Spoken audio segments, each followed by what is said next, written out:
Welcome, everyone, to another Story Time in Wine. I am Marjorie Phoenix, and along with my co host, Ray Porch, who is not here, and Kevin McLemore, who is, say hi. Hey, hey, hey, hey, we, welcome everyone. yes, we want to welcome all of you to another Storytime and Wine discussion on the consequences of elections. So, Storytime and Wine started out just to address some of the societal problems that we're facing as a, Black community, and also as a society as a whole. We facilitate these discussions using the motto Reach One, Teach One, and the framework of teaching, learning, and modeling. So this is a space for everyone. There are no experts. We want people to engage in conversation. We want people that are open and willing and ready to just share what they know and learn from others. And our hope is that you all will leave the room inspired, motivated, and with more knowledge than with which you came. So I want you to just imagine yourself at a cocktail party with some very interesting people having interesting conversations about the things that are important to you, that matter to you, that affect your community and your world. It's a room filled with thought provoking, curious social disruptors who are ready to change the world. Now, Kevin, Ray, and myself, we incorporated a philanthropy arm to Storytime and Wine to raise funds for organizations that are addressing the issues that we're talking about and that are important to us. And we typically will feature wines from One Hope out of Napa Valley, which is a social enterprise winery, where each bottle of wine has a built in give back to a charity of your choice. And this month, we chose Anchored Inc out of Boston, Massachusetts. Some of you may know this. Anchored Inc. is a design and coastal home decor company. It's dedicated to the search and rescue, rehabilitation, and restoration of women and children across the globe that have been affected by human trafficking. So each time you purchase an item from Anchored Inc., they will create an essential aftercare package to assist these women and children on their road to freedom.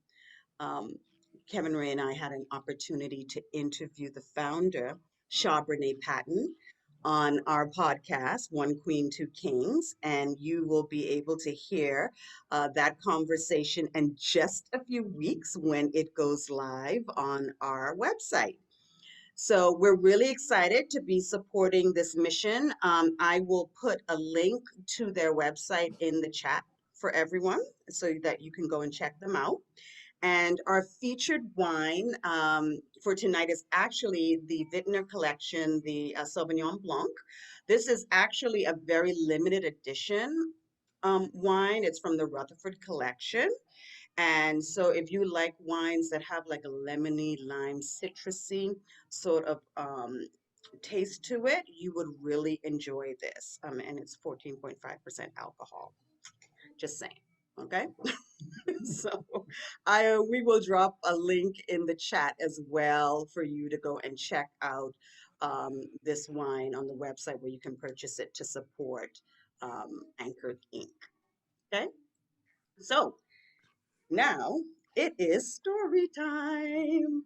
Mm. So we have been the last couple of Storytime and Wines, we were starting off a little bit different. And the last time we got together, we actually did breakout rooms, and that was really a lot of fun. Um, but we're not going to do that this time. This time we're going to start out with a story. So let me grab my glasses. So Miss Latasha Holloway, she was finding it about a year, I'm sorry, let me find, okay, here we go. Miss Latasha Holloway, about a year ago, noticed that her children, who loved going to school, no longer wanted to go.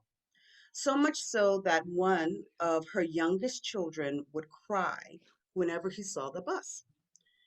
One day, he begged his mother to stay home, saying he didn't want to go to school because he stayed locked in a room all day, that they would leave him there for a very long time. Miss Holloway could feel the hair on the back of her neck standing. So now imagine as a parent, your child is crying at the sight of the bus, doesn't want to go to school, and telling you because they lock him in a closet all day. She also realizes that there are other children in that neighborhood that were also saying the same thing. The school staff would lock them in this closet-sized room as punishment. So, like any parent, you want answers. So, Miss Holloway wasn't getting answers. So, she was she decided that she was going to fight the school. And she didn't know how because she didn't have resources, she didn't have an attorney, and she also suffered from dyslexia. But despite not having the attorney, she was able to file this lawsuit on her own against the city to address their voting system.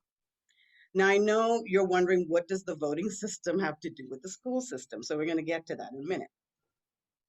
She realized that no one was going to fight for her children, and she was going to have to be the change she wanted to see in her city. Love that. So, no attorney, dyslexia, and by getting her community behind her to join in her lawsuit, she actually pulled it off. She recognized this problem and she became the solution. November 2017, she filed this lawsuit. March 2018, a judge agrees that the entire voting system in the city of Virginia Beach, which has jurisdiction over the school system, was discriminatory. U.S. District Judge Raymond Jackson agreed with her. So the way it was set up was that the voting system was structured to where it could dilute or wash out votes of people of color because it required the candidate who was running in that district to live in that district that they were representing. But even though they had to live in that district, everyone in the city could vote for them or against them. People outside of their district had a say. So this made it very difficult for minority candidates that lived in that district to win these elections, especially when the city was 60% white. So it was So almost it was almost impossible impossible. for them to win. So Miss Latasha Holloway won this lawsuit to change that. When I read this story, I was really impressed by this single mother of 4 children who basically said, there's a problem and I'm going to do something about it. I'm not going to just sit and complain, and I'm not going to be afraid because I don't have the resources or, I don't know what to do. I'll just ask questions and get it done. And she did. So I know we have some homeschooling parents in here. Is Stacey still here in the room? And, we got some educators in here. And, as you hear this story, I'd love to hear your feedback and your thoughts about this. When you hear about, what Miss Latasha Holloway has been able to do, this one woman, single mom of 4 children, to make a difference for her children in her school district. Are you coming to me, Marjorie? This Yes, is I Stacey. am. I have to tell you, wow. Thank you, Marjorie. Just listening to that, the first few moments of what you read, I had to question and say, well, did she get the name right? Did she mean to say Stacey Allen? This was my story. Because I remember when my son vomited on the way to his classroom, walking down the hallway, going to his kindergarten classroom. And you would say, oh, well, it's his kindergarten nerves. No, it wasn't kindergarten nerves. I found out later when he expressed to me that he was being beat up on a regular basis by a boy in the class. And when I brought it to the teacher's attention, she said, oh, well, they were just playing. So she had known about this all along. And we were already at the point of the 100 days of school.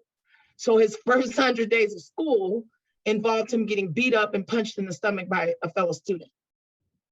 So, I mean, you know, just hearing this story and realizing that for me, that was one of the primary reasons and the catalyst for having me seek another way, an alternative way to educate my child. It began the process for me deschooling. Now, I'm not against school systems, of course. I'm not against that. What I am against is anything that restricts the ability of anyone to learn, be it a child, an adult, someone with special needs, anyone, because that is just a basic human natural thing to do, is to learn. And if you are in an environment that is not conducive to that learning, an environment that is restrictive, you know, it's not morally correct. It's just not. So, I have a lot to say about that, but I'll defer to someone else at this moment, because I'm still taking in the story, and I'm just saying, yes, I'm a homeschool parent, but more so than that, I am an advocate for education.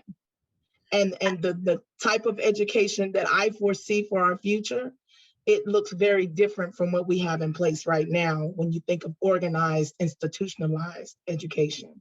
Mm-hmm. So let me ask you, Stacey, so why then do you think that she went the route that she went with making that change with the voting system? Well, my book is coming out soon, and the name of my book is Why Me, Why Now? If not her, then who? And if not now, then when? That sums it up right there. Well, you're right. You're right. It's like if the problem's right in front of you, then that means it's your time. Yes, it's your mantle time to do it. Yes, yes, I agree. Anyone else? I think it falls on all of us, each one of us, Yes. to Well, she had to to be the bring the change. community in. Remember, she couldn't, Right. yeah, she started it, but I think once that everyone else saw that she started it, they all came behind her.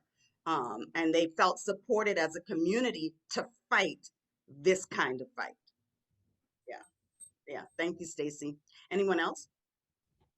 I would add, navigating those systems can be complicated. And it was good that she didn't get discouraged, right? And she persevered and figured out a way to make a difference, right? She didn't take no for an answer.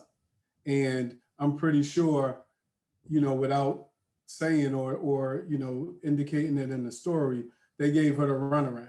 You know what I mean? I could see that. And so she decided, okay, all right, if this is how you want to play it. And then she took it to the next level, which, Yeah. really impacted the school district, you know what I mean? In a way now that her community who came behind her, everyone is aware, you know what I mean? So it became everyone's fight. And I think that was just tremendous on her part to, again, take it to that level and to persevere and not get caught up in being discouraged by the process, because I know it can be challenging. Yeah, because a lot of times when, there's issues like this, right? We look at it and we think, oh my gosh, what can I do? How can I change? Especially when you're talking about the school board, right? The school system. That's a monster. That's a beast to fight. And so I'm sure they had in that community some discussions around what can we do? And they started to connect the dots, right? And if they knew right then that We need to be representing our children. There needs to be some of us making some of those decisions. How is that going to happen? Well, it happens through voting, right? Who's representing the district. But they keep having a hard time having that representation because of the way the voting system is structured. So that's when she saw the bigger picture, right? Behind how we can fight this. This is how we get around. And I think for me, the part of the story is that we look at situations sometimes in our community and we think that it's either going to be too tough or it's too large for us to handle. But there's always a go around in that system. We just need to understand that, right? So imagine though, if it was a different judge, if it wasn't that district judge Raymond Jackson, right? None of this would have changed. And that's the whole point of why I say elections have consequences too, because I believe that on that local level, on the state level, it is so much more important because it affects our lives every single day. You know, I'm going to agree with you because I've been in that situation with my youngest daughter with a that has a learning disability, and it's amazing when you first initiate these conversations to the people you think that will be open to this conversations, and you only find yourself knocking on the door that's being held closed, that refuses to open and refuses to be heard. And until you find someone that will champion your cause, you have to be that activist to continue to knock on those doors. You have to use your resources to, one, educate yourself on the position that you take, and then you need to find people that will support you. And then put the people that are holding their foot in between you and the betterment of your child. In a situation, they have to understand that they have more to gain by allowing you to have access to this information and this privilege that's normally given so easily to other people that are not Black or brown, or face the wrath in the event that we decide to come together and show the numbers and let you know the position you're currently holding could be a temporary position. And I think when you said that it has to be accountable on a local and state level, because we all know when it gets to, that big White House, that corporate America is running the souls that sits in those seats. And they're just puppets on a string saying what we think that we want to hear, which is the reason why they send out the survey and says, what do you think we should do? And then they run on popular conversations. And we need to understand and take these type of stories from one small city and take it to another small city and take it to another small city until the sound that we make is like the roar of a lion running free down in New York Street, on Main Street, on 6th Avenue, and let them hear you roar. I'm going to tell you, when you release the lion, people are going to run, they're going to hide, but everyone's going to pay attention to the lion in the middle of the road. Yeah. Go ahead, Saad. I find this story intriguing on multiple levels. I have 2 children myself that are special education, both have dyslexia and a few other things seasoned in there. And with my eldest, that's where our first turn at battling the school system came in. And finding out through the individual who helped champion our cause that at least in New Jersey, if not everywhere else, yes, the school system is legally obligated to do many things for you, but they are not legally obligated to tell you what they are supposed to do. And if you don't know, you don't know. And they're not going to help you know. One of the interesting things, well, one of the several points about this I find interesting. First of all, being a single mother, it is not surprising to me how this story moved because there are so many single Black mothers that that I feel are actually making the world turn, because they have to, in the position that they are in and just doing so much. In listening to the story itself, it didn't take the turn that I was expecting, where it would be a direct lawsuit against the school, but to go to the level of suing to get equal representation in the vote. I'm thinking to myself, and I wasn't there, I'm not necessarily inside her head, but I I think as a mom, you're doing what you need to do for the protection of your child. And if she looked in the long term, in the strategic long game, and said, this is not going to change, unless I change this, I can get that. But the thing that strikes me is the thought process that we don't know how many doors we're kicking wide open for other people behind us when we refuse to back down from our own issues. So she may not have even realized or thought about all the other children she was advocating for in that moment, and how many she was setting free from issues in doing that lawsuit. But refusing to back down where so many others probably got frustrated at the school system because it was hers, set so many others free. That's what really struck me.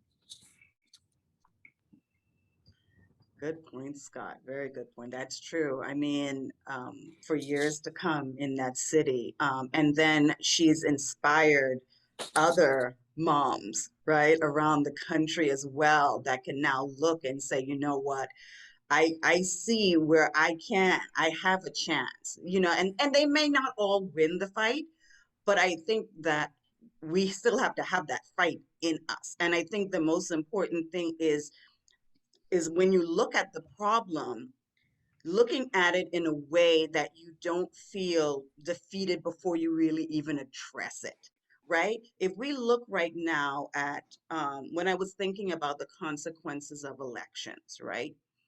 We could look and see just from in the past 4 years, um, the Supreme Court, the way the Supreme Court is structured right now because of an election, um, the way lifetime federal judgeships are stacked because of an election. And we're now looking at the response to this past election through, voter suppression acts, right? They're coming in so many different layers, and they're coming in these ways that can be, a lot of times they can be a little bit, under the radar for us, and then we don't know the effects of it until it got us, right? And that's why I was telling people, like, I hope you're still paying attention, because there's still a lot of wheels turning, right? And these upcoming elections are crucially important. Like, every election is important, but like crucially important. And so for me, I want to be talking about, listen, what can we do to help our communities understand that we need to be out there every darn election, like every election. I don't care if it's just, the two candidates and that's it. Nobody else is running. Like, show up for everything. Like, they just had an election in Pittsburgh, right, Kevin? Didn't they? And they just elected their first Black mayor Yep. in Pittsburgh, right? And a family member told me, and I said, well, great. I hope you voted for them. No, they didn't. Like, you can't expect for these things to happen, right? For the things that you want without your participation. That's the thing that I really want us to sort of get behind is, so how do you do that? How do you not just get people fired up for that major presidential election?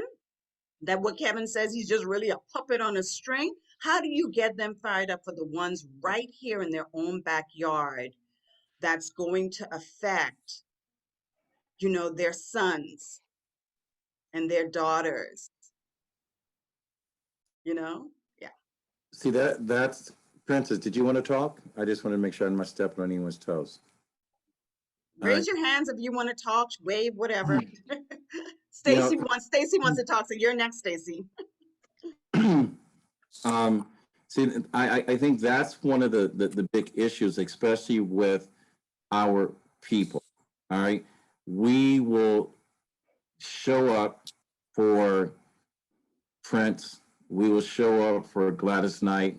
We will show up for Michael Jackson. We will show up for, you know, the Temptations and whatever, and we will show up in, you know, the comeback tour of whomever.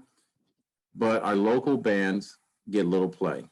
And the reason why there's not enough excitement around it, there's not enough education or experience to understand the song that's being played for that day. And I think what we need to do, we need to quit showing up for the big events that have only sizzle at the end of the day and start to redirect with our local radio, our news media on the local level, you know, our social activists in those communities. And we need to be banging on those doors. We need to have, you know, town hall meetings, educating people on the local level of a politician that we're supporting, that we need to get behind. We need to tell the story and being authentic to what we're doing. And we need to show them the consequences. We already know that the Supreme Court is already set up to screw us over for the next 40 years. Okay, we already know that there's a system that's trying to be taught to suppress the vote in every blue state in order for the election to go the way that they want it to go. And if we do not have these conversations and we hold firmly to the hands of people that are going to make a difference and get out to the people that think their vote doesn't matter and educate them on just how powerful that vote is on the local level, we're going to still be in the same concert line waiting for someone in that big house to come home and make our homes better. Stacey? Go on, Stacey, do your thing. But yes, Kevin, I had to type it in the chat because I think you touched on everything I was just about to say. The primary reason, Marjorie, Kevin, everyone here, the primary reason our people don't participate is ignorance. Quite simply, a lack of knowledge. Now, I'm not calling anybody dumb, no, ignorant. Ignorance is a lack of knowledge, okay? It's a lack of education. It's a lack of understanding the relationship and the process of government and law. Very few, if any, of our people are aware of anything beyond the presidency and how everything in between from the national level down to the local level, how it works together, how it operates, and what it means to vote beyond for just the president. Very few people understand local government. Very few people understand national government, let alone local government. You understand? And even less of those people understand law in general. Do you understand? We don't even know our own rights. Few people even know the First Amendment. I dare you to go take a poll and just ask, what is the First Amendment? The First Amendment, they won't know. You understand? They don't even know their First Amendment rights. So for me, as I say in my podcast, the name of my podcast is It's All Education, because I believe it's all education. The key to it all is education. Now, then you say, okay, then what do we do? You're not going to be able to educate everyone. No, you're not, because you're only going to be able to give the information to those who are willing to receive it. But we got to put it out there, because I don't know where you would go. Just off the top of my head, where would you go as an adult who's made it all the way through school? You got all your degrees, you got all that.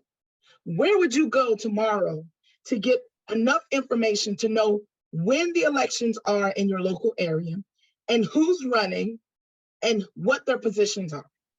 Where would you go to get that information? And how long would it take you to get it? I'm here to tell you, we live in a society of people with short attention spans. Number one, they're not going to want to put forth the effort it's going to take. I'm sure all of that information is accessible somewhere on the internet.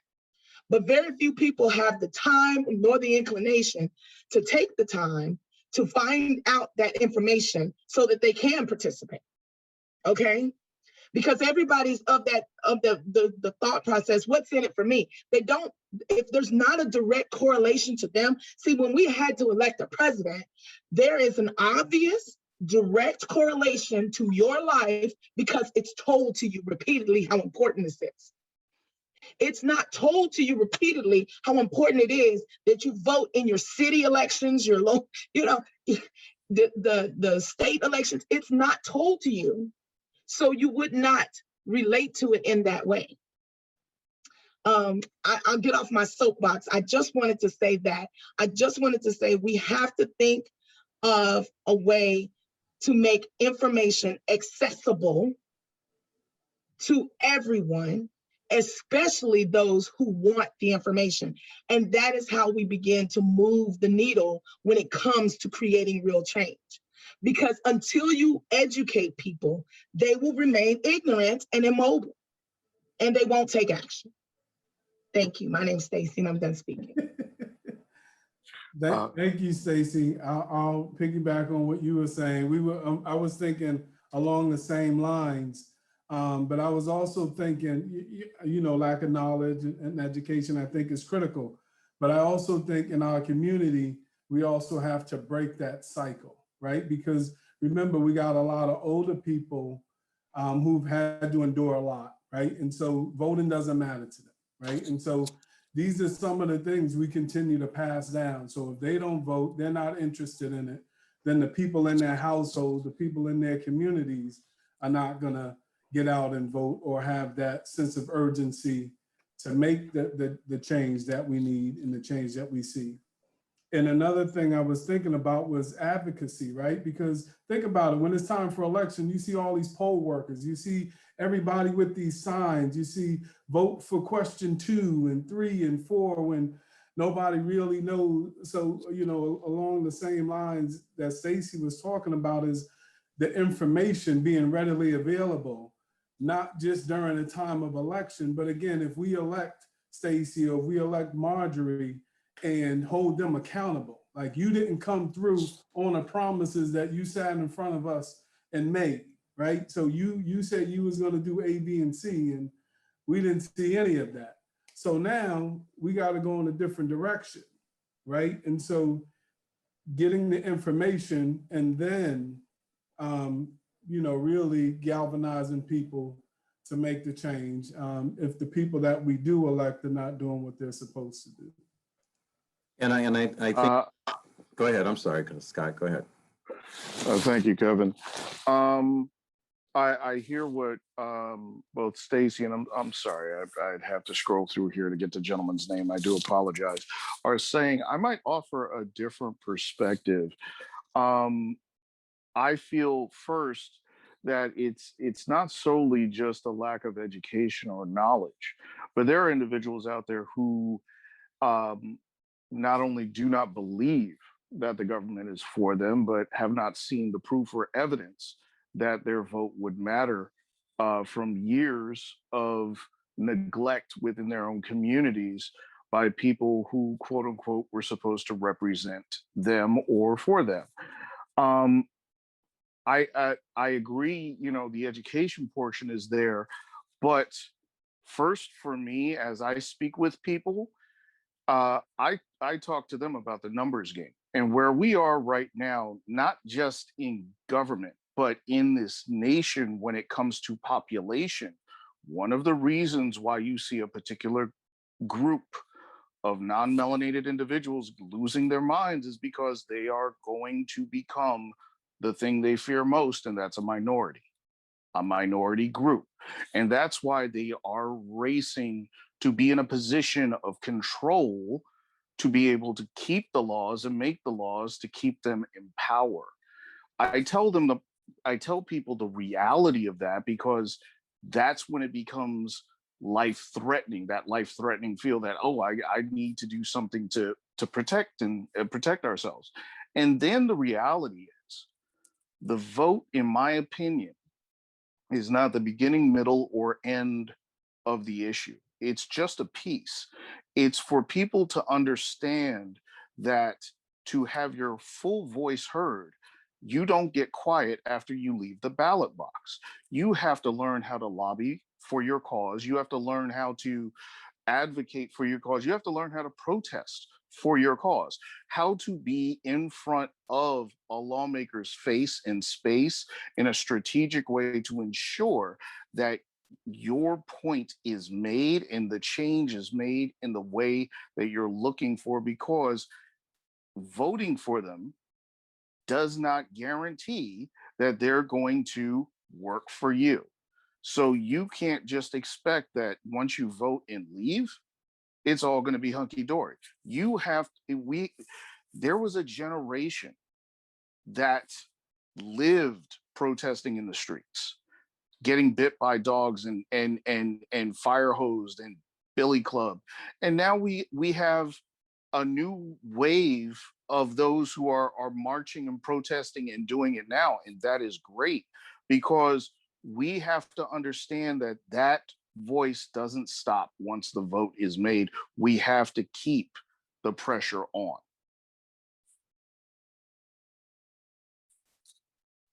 I think what you said carries a lot of weight in understanding this. And when we look at this whole situation, two books that I'm reading simultaneously. One is called The System, and I talk about the system at the beginning of my book. The other book is The Color of Law, which I think are two books that we all need to read to understand the conversation that we're having right now. The other thing that we need to point out in understanding the system and understanding the color of law is we need, as our people, and I think our biggest thing is not totally abandoned from education. I'm not saying formal education. I'm talking about the education you got on, backyard conversation with grandma and grandpa. When you look at the fact that, you have a child 13 and 14 bringing into a child that's 18 years old, there's a disconnect in that history that you talked about, Scott, of what our grandparents and what we went through in marching in the streets and whatever, because we were taught to protest and how to protest and get our message across. So we need to understand that system. We need to put people into a position that we can hold them accountable, that we can say, put your name behind, because we trust him. And in the event that he proves us or she proves us different because of, whatever their own personal political agendas are, we need to let them know that their position is short-term, short-lived at the same. So we need to figure out a way that conversations of adults like us are having conversations where that we're speaking to the language of young people that are not getting that backyard conversation from Aunt George and Uncle this person or Rudy or whatever the case may be. And we need to become that voice and understand and say, look, the only way that you're going to move a rock, okay, is to push it to the right or push it to the left, okay?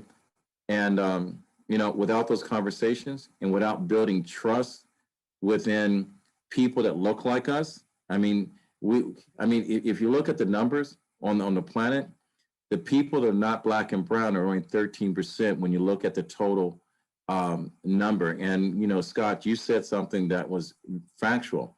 There's a statistics that says 25 years from now, 80% of the newborn births are going to be mixed race kids. And when they're looking at their position right now, and that's what they're fighting over right now, is that they think that we're going to put them in the same position they put us in 400 years ago.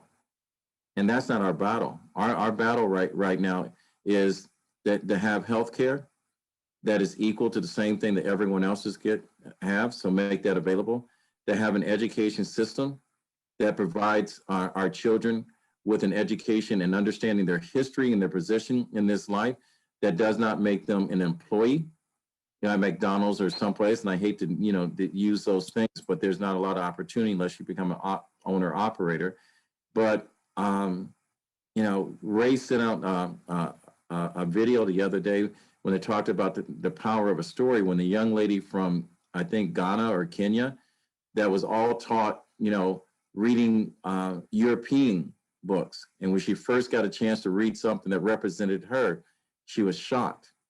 So unless we change that mindset, unless we change and redirect the education to where it's factual and truthful and not skewed, or the narrative is not skewed to control us and imprison us in our own mind, then the system always going to work against us. We've got to bend, burn, turn, and destroy the system that exists and create a system that supports what our beliefs are and our needs are.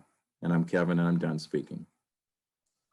I would say to you, Kevin, that the system tells on itself in ways, if we pay close attention, that, you know, yes, our changes needed to be made. Yes, a lot of effort is talked about burning and recreating, so that we can have the knowledge that we want out there in the forefront. But I'll give you a perfect example where the system tells on itself. There is a documentary on Netflix right now called Amend, about the 13th Amendment. Will Smith is the primary narrator.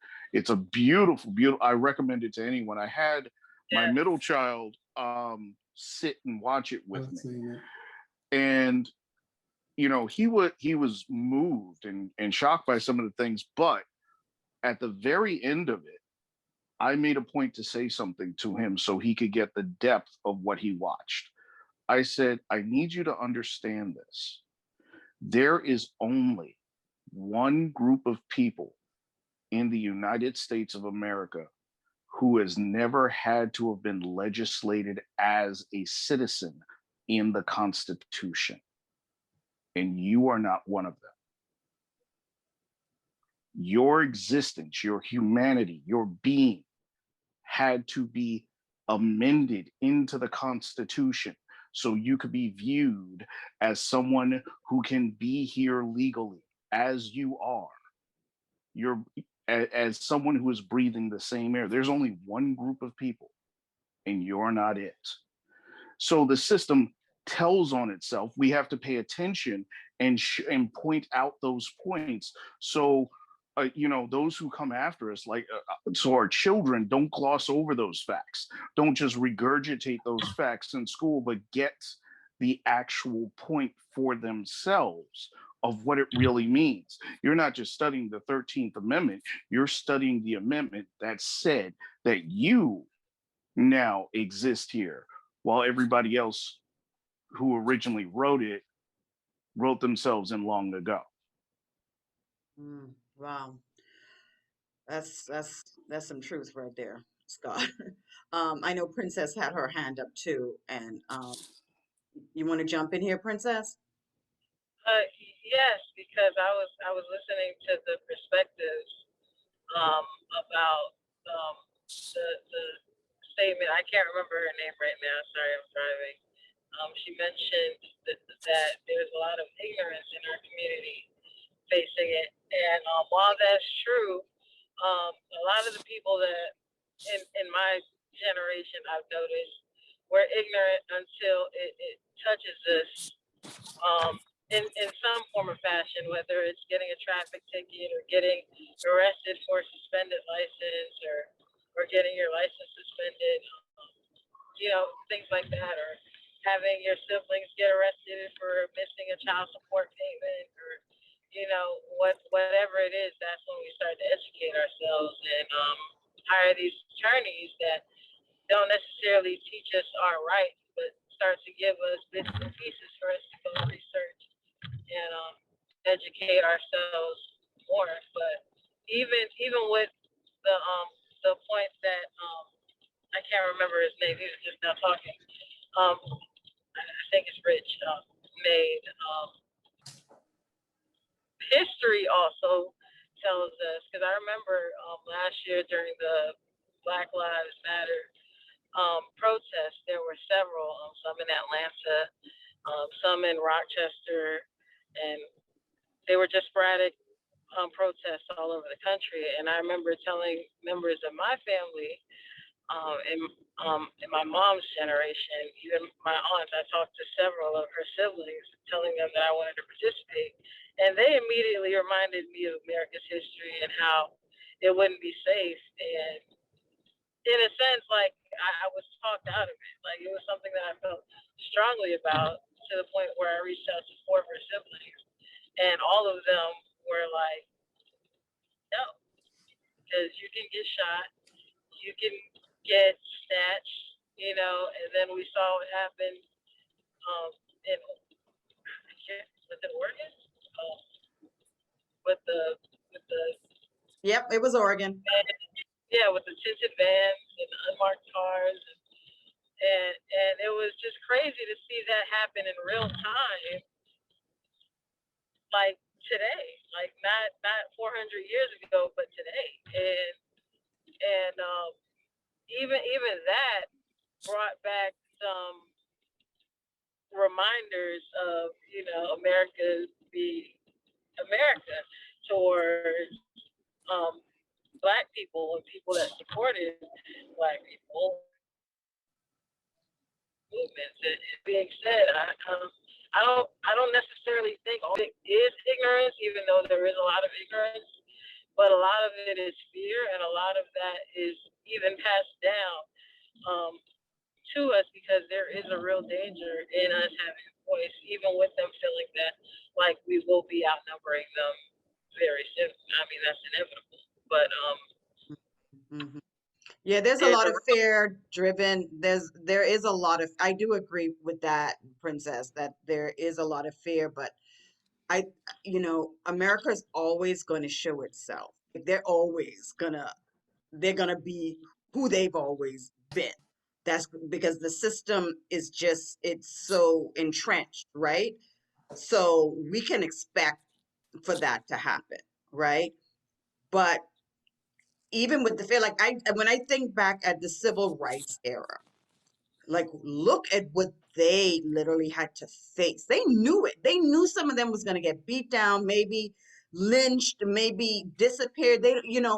But they did it, and that's the thing. Like right now, we have to figure out what each one of us, what our thing is. If it's not going out there and protesting, it could be small community townhouse, like what townhouse, I'm sorry, like what Kevin was, mentioning, or bringing people in your home, or, as much as we've been on social media, using your voice on social media to educate. I know Stacey does that a lot, right? And just you find your lane, right? And you find that space for you that you feel comfortable in, and and you do your part, and that's where we all work from, because I feel too, like, not everybody's going to be an advocate, right? Not everybody's going to be, going out there and going to our state capitals and getting in the face of our representatives, right? Everybody has something, though, to bring to this fight. But first, we have to know that we are equipped with something, that we got something to bring. So that's that's one. And then the education part is just, and understanding how it all works. That's it. So, there is a lot of work to be done, but I don't want us to get overwhelmed by, what could possibly happen on the negative side, because there's a lot that can happen on the positive side. And that's what we're trying to aim for. And I'm going to piggyback off of that, and I'm going to use an analogy of an 8-layer cake. When I got involved, 8 layers, that's a lot. 8-layer, I saw it on one of the cooking shows, an 8-layer cake. It Okay. made me hungry. But anyway, so when I got involved in the first speech that I gave at a Black Lives Matter, and this was after my relationship with Raymond and Marjorie started to blossom. We were talking about allyships and trying to understand the position of what was going on and what people were seeing and what was being reported. You have to look at the first layer of defense are the warriors that go out and do battle. You know, my mother, the first thing she said to me, she goes, baby, I don't want you to get shot. And I said, Mom, this is, you know, you fought the same fight I did with Dr. King. I said, this is God's will. This would be God's way. And that's the reason why we say reach one, teach one. But when you go back and you look at beyond the icing that you see on the front line, you look at all the people that are supporting how that cake got made. So we talk about we've got to educate our young people. You know, we've got to teach our young people about literacy. You know, when we say ignorance, we're not talking about ignorance in school and whatever. We're just talking about awareness and what is going on and the effect and the power they have. So we're not questioning their level of intellect, so it's just awareness. But if you give a child a book, I remember the first book that I read is Thinking How to Win Friends and Influence People. And there, I don't know who said this. They said there's no such thing as a child that does not love to read. The child just hasn't found a book they love to read.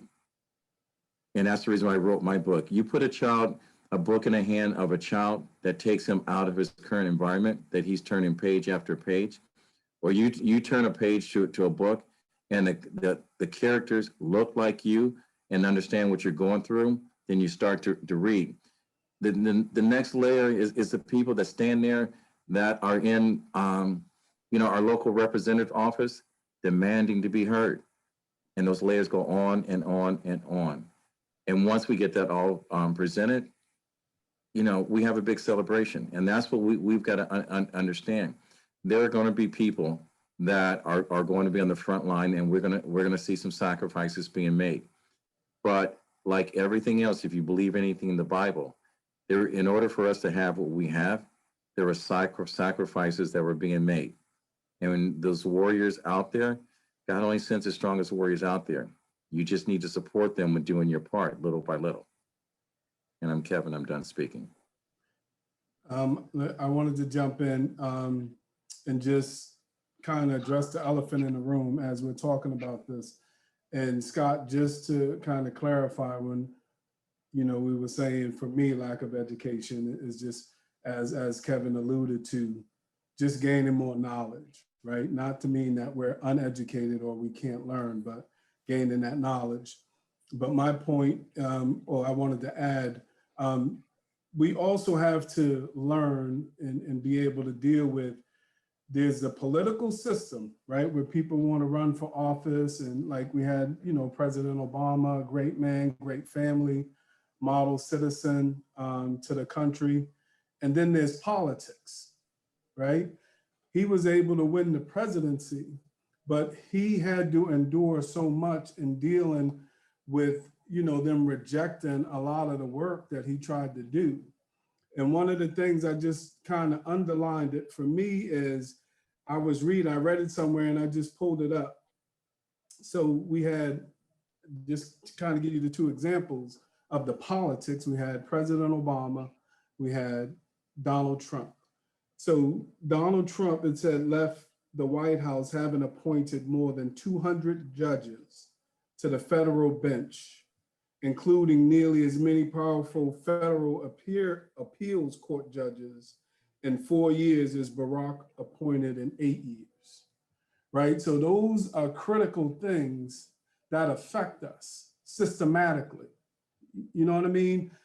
But that's a part of the politics that you know, that make it challenging for all of us, even though people are able to be elected to office.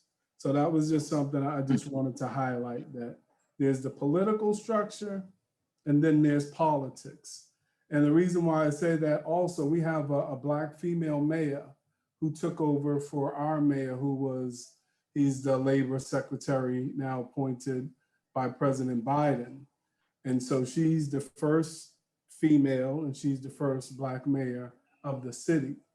And although it's only an interim, and the election is in September and then November, you can already see the difference in how people are talking about her, what's being written in the newspaper, the media coverage of her, you know what I mean? And she's only been in office like a month or two. And you can already see there's a glaring difference of how they're treating her versus how, you know, so you're creating this perception and you're creating, you know, this thing about her because she's going to be running for the permanent seat in September. So I just wanted to kind of point that out. And I think that the other thing, since Jeff, you brought that up in talking about the system, we need to reform the way that elections are bought. So, you know, best candidate doesn't always win. And the reason why a lot of us don't run is because we don't have the backing in order to get in that position. If we made it to whereas you didn't have all the special interest groups with all the millions and billions of dollars they're putting people in, I think the system would be a fair, because our Constitution basically says everyone that's a United States citizen has the right to run for a public office. But if you cannot get the financial support to do so, it's almost impossible to get a good candidate in there. And that's the reason why we have so many repeat offenders that are sitting in a position for life. And we also need to restructure on the tenure of every single politician. There should not be a career politician in any position of government. It should be all termed. And this is Kevin, I'm done speaking.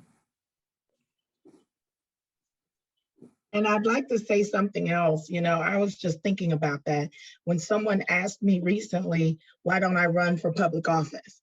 And I'm going to tell you this, I didn't make it to the age that I am with a clean slate when it comes to the legal system. And it wasn't because, you know, I'm not saying I was perfect, and I'm not saying I did anything necessarily that would be viewed as bad, but it is the fact that if I were to do so, those things that are in my record that may have been minor will not be viewed that way simply because of the color of my skin. Let's just be honest, because they look and sound bad on paper, and they still exist because of what happened to me and the colorism that I experienced when dealing with the police. So I got trumped up charges that at the time I was not in a position to fight against. So, and the charges were completely trumped up because an officer, you know, was in my home, and I knew my First Amendment rights. I knew my rights. And I was asking for his badge number and all this because I had called him because someone broke the law and broke into my home. But the police got there and started explaining to them about what they could do to remain in my home. So I started asking for the police officer's information, and he was offended. So he immediately started saying that I had no right to do that. And then he used the fact that I had a pen, an ink pen in my hand, to say that I assaulted him. So that charge was given to me. Be that as it may, that it was discharged, it doesn't matter. Can you imagine if I were running for public office and we talk about not being educated, okay? And that information were to come out and it's presented that I assaulted a police officer. Regardless of the fact that the charge may have been dismissed, regardless of that, just the propaganda that can come from that, or the way that that can be spun in the media, because our people, not just our people, but everyone relies on their facts coming from the media. Much of what we believe comes from what we see and hear, not what we genuinely know to be a fact or truth. So I just want to speak to that for a moment. And you know what, Stacey, it's I'm sorry, I just go ahead, wanted to, go ahead, Margie.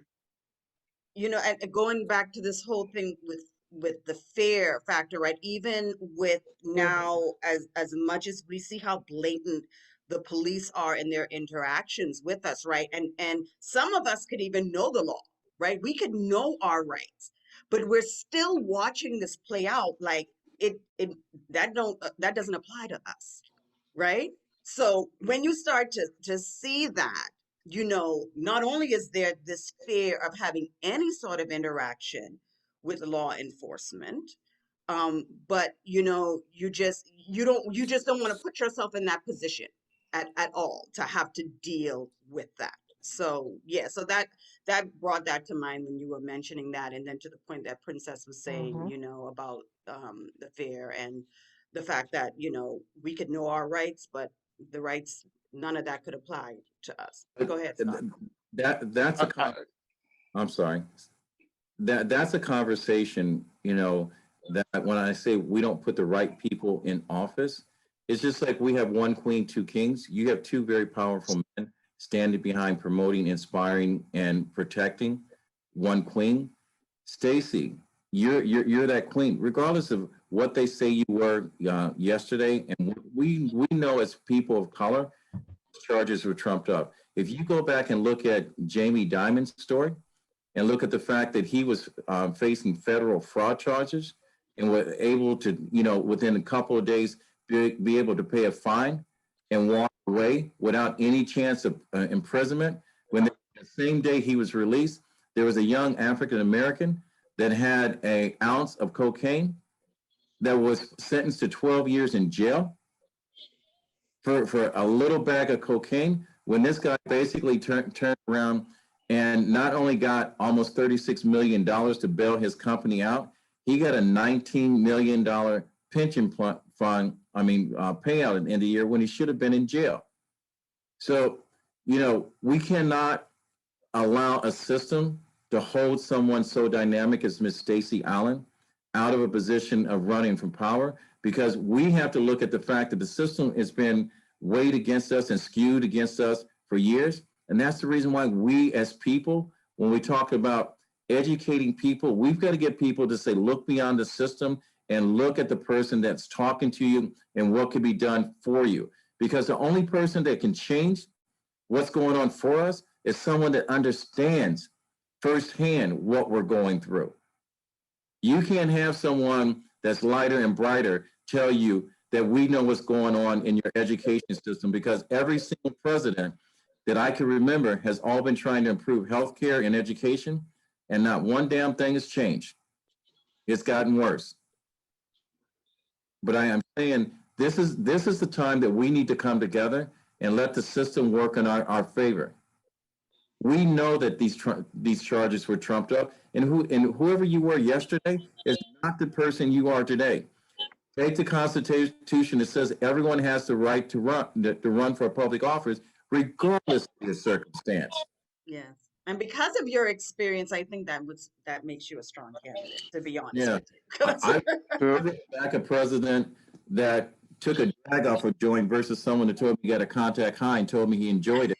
Then someone told me, oh, you know, I did not have relationships with that woman. Let's just keep it real. We need real people in politics, okay? I'm sorry. You know, Yeah, I think that was pretty real. No, go ahead. I'm sorry, Scott. Go ahead. All right, wait, Scott, and then we'll go to Jeff And as then we're can I getting ready go? to wind down. Okay. Can I? I'm Yeah, sorry, no. who's that? Princess, I'd go Okay, and after. I'll leave, and then we'll go to Princess, and then we'll have to wrap it up by 9:30. Go ahead, Scott.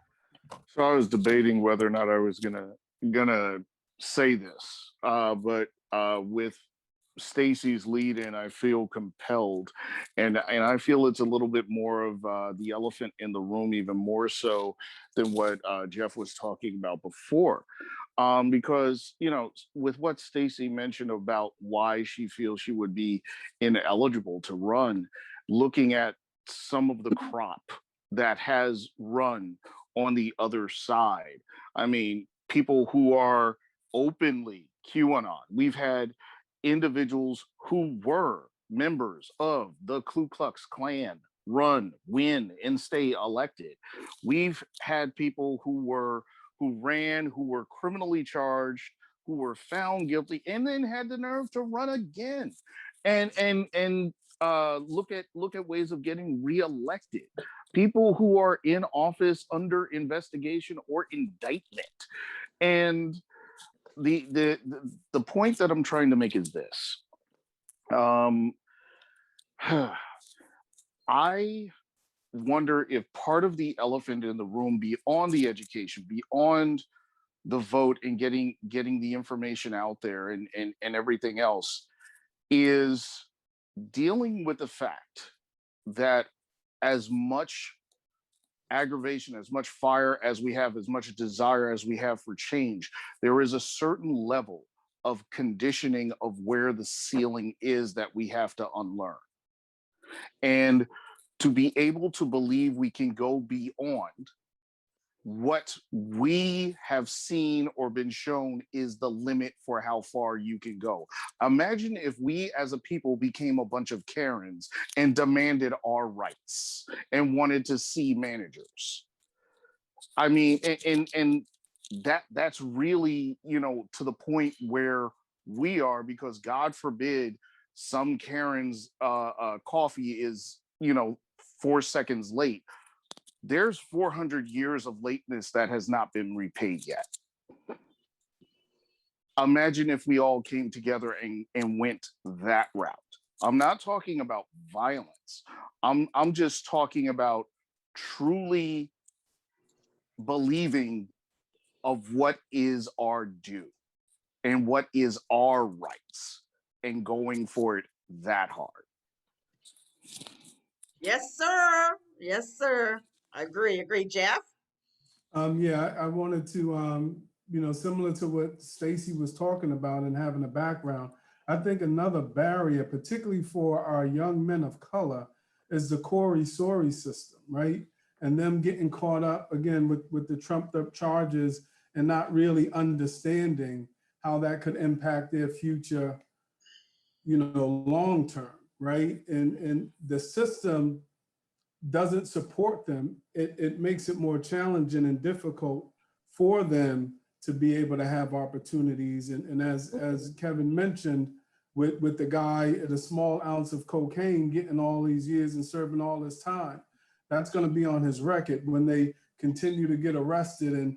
And you know, for these guys who want to stay out of the system and don't want to go to jail, and they keep giving them continuances, but each time that they do that, that's going to show up. Like for the same charge, for the same thing, each time that they have to go and continue it, it's going to show up. So for one charge, it looks like you've been arrested for the same thing 3 times. Now you're supposed to have the opportunity to explain it to an employer or somebody considering hiring you, but they're never going to give you that opportunity because they're going to look at it and see, oh, 3 times? Oh no, I'm all set. When it could be something minor and trumped up, and you're not never given the opportunity to explain yourself. And then these kids who are plea bargaining, right? That still stays with you and on your record. And they don't understand that. And it's like, well, you know, for them, they don't want to get to jail time. They'd rather do the probation, but they don't understand the long-term consequences, you know, it's crazy. Of those types of things. A lot of people would rather have the charge than probation. Yeah, because probation is built to entrap you. Yeah, no, I know they'd rather have it erased. However, it stays on your record. And when you're trying to get high-level jobs, that's where it comes and that's where it affects you.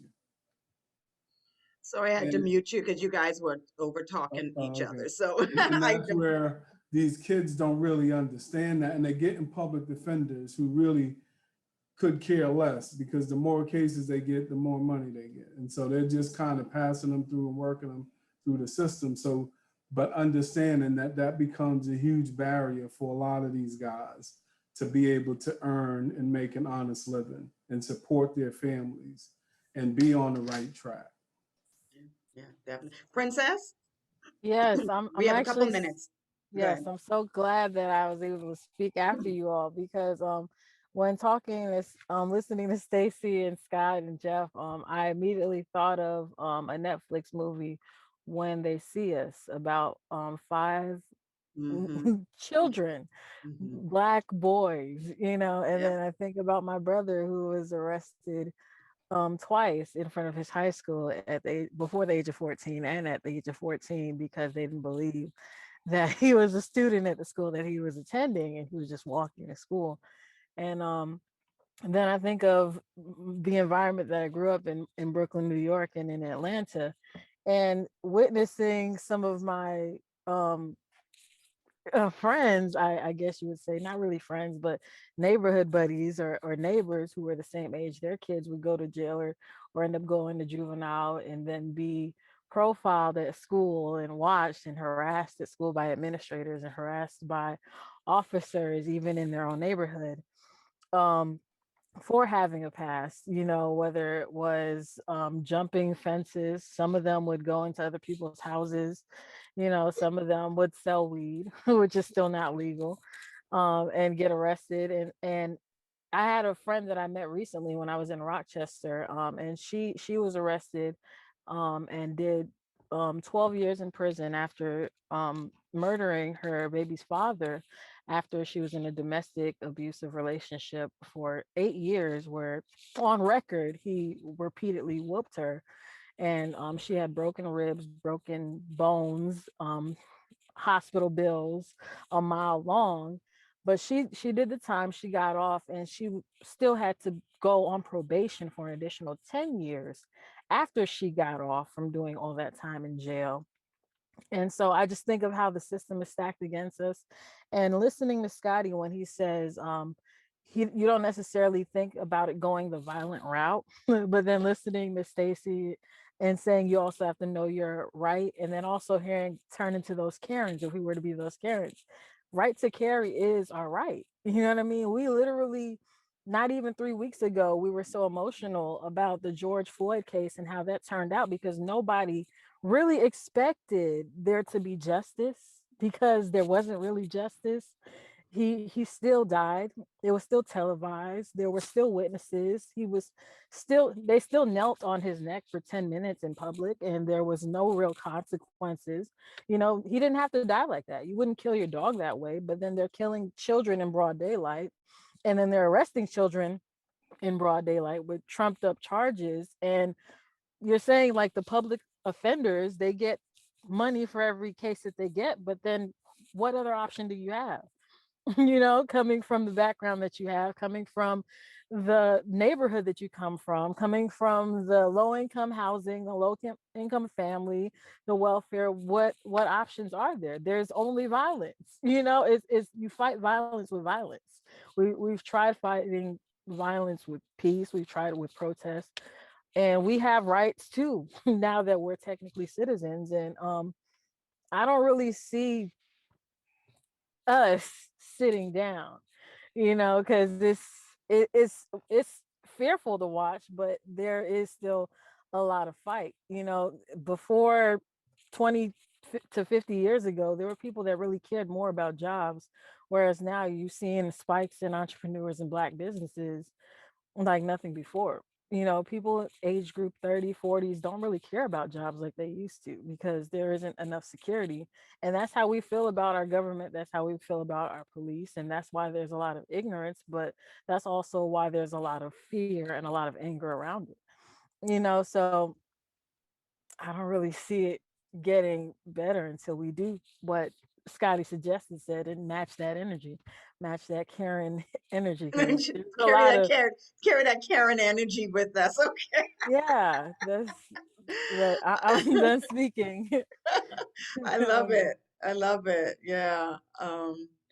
So we're down to the last 2 minutes, and we covered a lot, in this conversation, as we usually do. And I think at the end of the day, we realize that, with anything, when there's going to be change, um, we've got to have education, right? Education is always at the root and the foundation of everything, and giving people the knowledge and the tools that they need to be the change, like Miss Latasha Holloway, right? She, I'm sure, Googled quite a bit, and she asked a lot of questions, and she looked for the information. And, and then she was able to rally people around her to join in her fight. And so, that maybe that's just the beginning stages, and we start from there, and then it just carries out. But for me, I feel like this is an important conversation that we need to continue to have. We need to take this into our communities. We need to look and see in our areas where we have seen specifically how there has been consequences, how that has affected our community from some of the elections. and start talking to people and painting that picture and telling that story. And that's going to start, that's going to get people pumped up. Just like Princess said, until you've had that run-in with the law, until it's, your son, your brother, your father, your husband that was gunned down by the police is always going to seem like it's out there. So we shouldn't wait for that, because I think whatever happens to one of us is happening to all of us, right? I mean, honestly, that's it for Black people. What happens to one of us happens to all of us. So we have to do this together. So I want to thank you for coming out tonight. My co-host Kevin, Ray never made it on, man. Ray, we miss you for this, man. It would have been so much more richer to have you here too, but hey, we held it down. Can I say one thing in closing? Yes, please. All right. Because we're a podcast and we're streaming on a global platform, I want every listener to close your eyes, and I want you to imagine this scenario. A couple of weeks ago, there was a report in the news media where a Latino woman had to witness her child being paddled in a state where capital punishment is legal. And the screaming and yelling that that child had to suffer, he's going to be marked for the rest of his life. I want you to imagine every single time you hear a story that reflects a Black Lives Matter, I want you to close your eyes and you replace the people that you see on the screen with someone that you know that's in your social circle. The people that are on this panel are highly educated people of color, people that are pillars in their community, that are only asking for an opportunity to have the same opportunities you have. So don't displace this conversation as something that you should not be privy to. This is something you should be embraced. When we talked about unifying the people, we're talking about all people, Black, brown, and different. So as you drive home or you drive to work, as you're sitting around listening to this podcast, I want you to change the players that are on the field and imagine your loved ones. And then ask yourself at the end of the day, do you still feel the same way that you felt when you woke up this morning? And that's Kevin. And thank you. Thank you for that, Kevin. Appreciate that. If you would like to be a part of the live conversations that we have here once a month, I put the email in the chat.